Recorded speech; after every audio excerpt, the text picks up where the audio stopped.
رودخانه کاجو یکی از بزرگترین رودخانه‌های جنوب شرق کشور که در شمال قصرقند استان سیستان و بلوچستان است.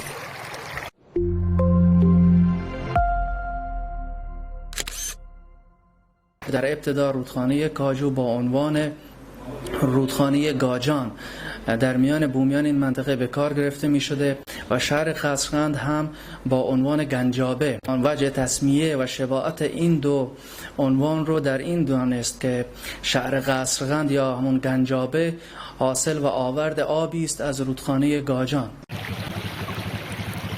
رودخانه‌ای که برای حاشیه‌نشینان پایین‌دست ظرفیتی است بی‌بدیل کشاورزی، نعمت است و برکت. ما برنامه‌هایی که در حوزه کاجو داریم احیای باغات گرمسیری و نیمه گرمسیری هستش، از قبیل کاشت ارقام اصلاح شده نخیلات و همچنین ارقام اصلاح شده میوه‌های گرمسیری از قبیل انبه و پاپایا هستش و همچنین کشت ارقام به نوعی جایگزین مرکبات از قبیل پرشین لایم داریم.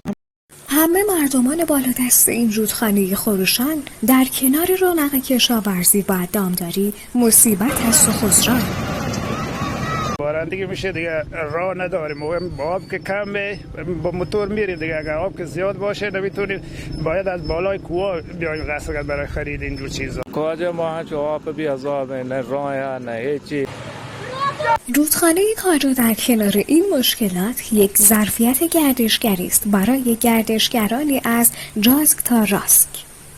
امید دانشور هستم از بندر جاسک، اومدم شهرستان قصرقند برای گردشی رودخانه کاجو.